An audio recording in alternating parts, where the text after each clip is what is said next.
നമസ്കാരം, എല്ലാവർക്കും സാസ് വേൾഡിൻ്റെ പുതിയൊരു വീഡിയോയിലേക്ക് സ്വാഗതം. എനിക്കറിയാവുന്ന ഞാൻ ചെയ്ത് വിജയിച്ച കുറച്ച് കിച്ചൺ ടിപ്സുകളാണ് ഇന്ന് ഞാൻ നിങ്ങൾക്കായി പങ്കുവയ്ക്കുന്നത്. സമയം കളയാൻ നമുക്ക് വീഡിയോയിലോട്ട് പോകാം.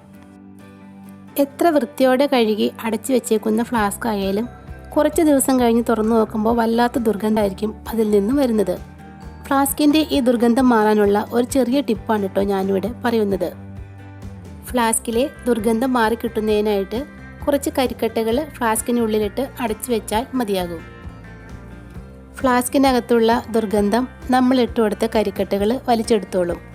അങ്ങനെ ഫ്ലാസ്കിലെ ദുർഗന്ധം മാറിക്കിട്ടും.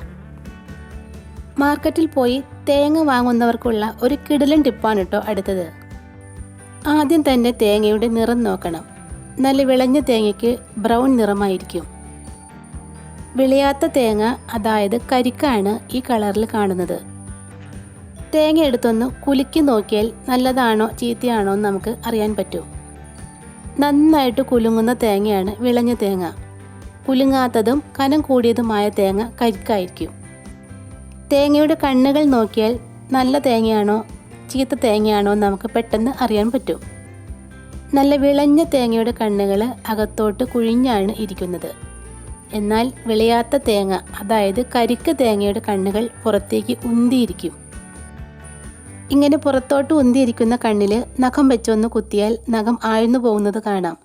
ഇങ്ങനെയുള്ള തേങ്ങ ചീത്തയായതായിരിക്കും. 2 ഷേപ്പിലുള്ള തേങ്ങകളുണ്ട്. ഒന്ന് റൗണ്ട് ഷേപ്പും ഒന്ന് ഓവൽ ഷേപ്പും. ഈ റൗണ്ട് ഷേപ്പിലുള്ള തേങ്ങയിൽ കാമ്പ് തീരെ കുറവായിരിക്കും. എന്നാൽ ഓവൽ ഷേപ്പിലാണെങ്കിൽ നിറയെ കാമ്പുണ്ടായിരിക്കും. ഓവൽ ഷേപ്പുള്ള തേങ്ങ തിരഞ്ഞെടുക്കാൻ ശ്രദ്ധിക്കണം. തേങ്ങ വാങ്ങുമ്പോൾ ഈ കാര്യമൊക്കെ ഒന്ന് ശ്രദ്ധിച്ചാൽ മതി കേട്ടോ.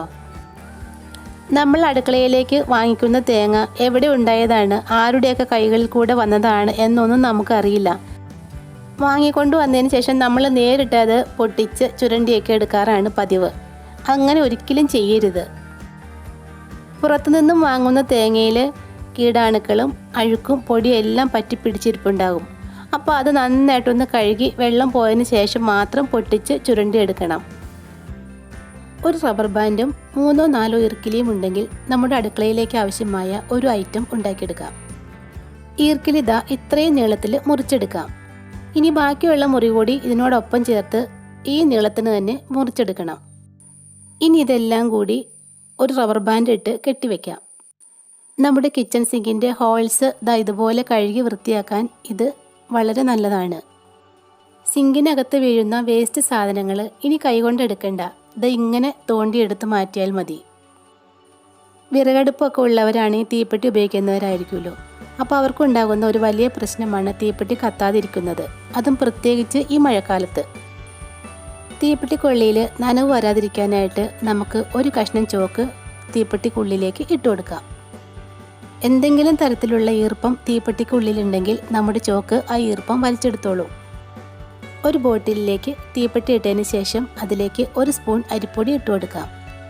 തീപ്പെട്ടിയിലെ നനവ് അരിപ്പൊടി വലിച്ചെടുക്കും. അങ്ങനെ തീപ്പെട്ടി എപ്പോഴും ഉണങ്ങിയിരിക്കും. അരിപ്പൊടിക്ക് പകരം ബോട്ടിലിലേക്ക് കുറച്ച് അരി ഇട്ട് കൊടുത്താലും മതി. നമ്മുടെ തീപ്പെട്ടി ഈർപ്പമില്ലാതെ സൂക്ഷിക്കാൻ പറ്റും. നമ്മുടെ വീട്ടിലെ ബൾബുകൾ ക്ലീൻ ആക്കാനുള്ളതാണ് അടുത്ത ടിപ്പ്. പ്രത്യേകിച്ച് അടുക്കളയിലെ ബൾബാണെങ്കിൽ പൊടിയും കരിയും ഒക്കെ പറ്റിപ്പിടിച്ച് മങ്ങി കത്തിക്കൊണ്ടിരിക്കുന്നത് കാണാം. വെറും 1 മിനിറ്റ് കൊണ്ട് നമ്മുടെ ബൾബുകൾ ക്ലീൻ ആക്കിയെടുക്കുന്ന സൂപ്പർ ഐഡിയ ആണ് കേട്ടോ അടുത്തത്. ഇപ്പോൾ ഈ സമയത്ത് സാനിറ്റൈസറൊക്കെ എല്ലാവരും വീടുകളിൽ ഉണ്ടാവുമല്ലോ. അപ്പോൾ ഒരു ടിഷ്യൂ പേപ്പറിലേക്ക് ഒരൽപ്പം സാനിറ്റൈസർ ഒഴിച്ചു കൊടുക്കാം. ഇനി ഈ സാനിറ്റൈസർ കൊണ്ട് നമുക്ക് ബൾബൊക്കെ തുടച്ച് മിനുക്കി വൃത്തിയാക്കി എടുക്കാം. നമ്മുടെ ബാത്റൂമും ടോയ്ലറ്റും ഒക്കെ എപ്പോഴും ഫ്രഷ് ആയിട്ടിരിക്കാൻ ഈ പഴയ മാസ്ക് കൊണ്ട് ഒരു സൂത്രം ചെയ്തെടുക്കാം. മാസ്കിൻ്റെ ഒരറ്റം ഇതുപോലെ ഒന്ന് മുറിച്ചു മാറ്റാം. ഒരു ടിഷ്യൂ പേപ്പർ ഇതുപോലെ ഒന്ന് മടക്കിയതിന് ശേഷം അതിലേക്ക് നമ്മൾ തുണിയൊക്കെ മുക്കാൻ ഉപയോഗിക്കുന്ന കംഫർട്ട് കുറച്ച് തുള്ളികൾ ഒഴിച്ചു കൊടുക്കാം. ഇനി ഇത് നമ്മൾ ആ മുറിച്ച് വെച്ചേക്കുന്ന മാസ്കിൻ്റെ ഉള്ളിലേക്ക് വെച്ച് കൊടുക്കണം. മുറിച്ചെടുത്ത ബെൽറ്റ് ഉപയോഗിച്ച് കെട്ടിയതിന് ശേഷം ഇത് നമുക്ക് ബാത്റൂമിൽ എവിടെയെങ്കിലും ഒന്ന് തൂക്കിയിടാം. നമ്മുടെ ബാത്റൂമിലും ടോയ്ലറ്റിലും കംഫർട്ടിൻ്റെ നറുമണം അങ്ങനെ നിറഞ്ഞു നിൽക്കും. മുറിയൊക്കെ തൂത്തു വരുന്ന ചൂല് വാങ്ങിയതിന് ശേഷം നമ്മൾ അതിൻ്റെ കവർ വെറുതെ വലിച്ചെറിഞ്ഞ് കളയാറാണ് പതിവ്. ഇനി അത് കളയണ്ട കേട്ടോ. ആ കവർ ഇതുപോലെ രണ്ടായിട്ടൊന്ന് മുറിച്ചെടുക്കാം. ഇനി നമ്മുടെ ചൂലിൻ്റെ കടഭാഗത്തൂടെ ആ കവർ മുകളിലേക്കൊന്ന് കയറ്റി കൊടുക്കാം. ഇനി ഇതിൻ്റെ രണ്ടറ്റത്തും ഓരോ റബ്ബർ ബാൻഡ് ഇട്ട് കൊടുക്കണം. ഇപ്പോൾ നമ്മുടെ ചൂലിന് നല്ലൊരു ബലം കിട്ടും. പെട്ടെന്ന് അങ്ങനെ ഒടിഞ്ഞു പോവില്ല. ഇങ്ങനെ കവറിട്ട് സൂക്ഷിക്കുകയാണെങ്കിൽ ഒരു ചൂല് നമുക്ക് ഏകദേശം 1 വർഷത്തോളമൊക്കെ ഉപയോഗിക്കാനും സാധിക്കും. അരക്കലും പൊടിക്കലും ഒക്കെ കഴിഞ്ഞതിന് ശേഷം മിക്സി ജാറ് നമ്മൾ കഴുകി ഇതുപോലെ എവിടെയെങ്കിലും വെക്കുകയാണ് സാധാരണ ചെയ്യുന്നത്. മിക്സി ജാർ ഇങ്ങനെ കുത്തനെ വയ്ക്കുമ്പോൾ അതിനുള്ളിലിരിക്കുന്ന വെള്ളം നമ്മുടെ ജാറിൻ്റെ ബ്ലേഡിന് കംപ്ലൈൻ്റ് ഉണ്ടാക്കും. ബ്ലേഡ് തുരുമ്പ് പിടിക്കാനും അങ്ങനെ ഒടിഞ്ഞു പോകാനും ചാൻസ് ഉണ്ട്. അതുകൊണ്ട് ഒരിക്കലും മിക്സി ജാറ് കഴുകി ഇങ്ങനെ വെക്കരുത്. മിക്സി ജാറ് കഴുകിയതിന് ശേഷം ഇതുപോലെ ചെരിച്ചിട്ട് വെച്ചാൽ മതി. അപ്പോൾ അതിലുള്ള അധികമുള്ള വെള്ളം ഒഴുകിപ്പോവും. കുറച്ചൊക്കെ ആണെങ്കിലും അത് ആ മിക്സി ജാറിനകത്ത് കിടക്കുകയുള്ളൂ, ബ്ലേഡിലേക്ക് മുട്ടില്ല. അങ്ങനെ നമ്മുടെ ബ്ലേഡ് തുരുമ്പ് പിടിക്കാതിരിക്കും. മിക്സി ജാറിൻ്റെ ഉൾഭാഗമൊക്കെ നമ്മൾ നന്നായിട്ട് വൃത്തിയാക്കി എടുക്കും. എന്നാൽ അതിൻ്റെ അടിഭാഗം ഒന്നും ആരും വൃത്തിയാക്കാൻ ശ്രമിക്കാറില്ല. മിക്സി ജാറിൻ്റെ അടിഭാഗത്ത് പറ്റിപ്പിടിച്ചിരിക്കുന്ന അഴുക്ക് വളരെ എളുപ്പത്തിൽ തന്നെ നമുക്ക് വൃത്തിയാക്കാൻ സാധിക്കും. ജാറ് ഇങ്ങനെ കമിഴ്ത്തി വെച്ചതിന് ശേഷം അതിലേക്ക് 1 സ്പൂൺ ബേക്കിംഗ് സോഡ ഇട്ട് കൊടുക്കാം.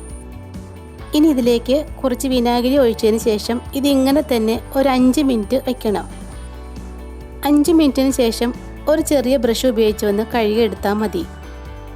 ജാറിൻ്റെ അടിഭാഗം പെട്ടെന്ന് തന്നെ ക്ലീനായി കിട്ടും. ഞാൻ ചെയ്ത് വിജയിച്ച കുറച്ച് ടിപ്സാണ് ഇവിടെ പറഞ്ഞത്. ഇതിലേതെങ്കിലും ആർക്കെങ്കിലും ഉപകാരപ്പെടുമെന്ന് വിശ്വസിക്കുന്നു. വീഡിയോ ഇഷ്ടമായെങ്കിൽ ഈ ചാനലൊന്ന് സബ്സ്ക്രൈബ് ചെയ്തേക്കണേ. Thank you.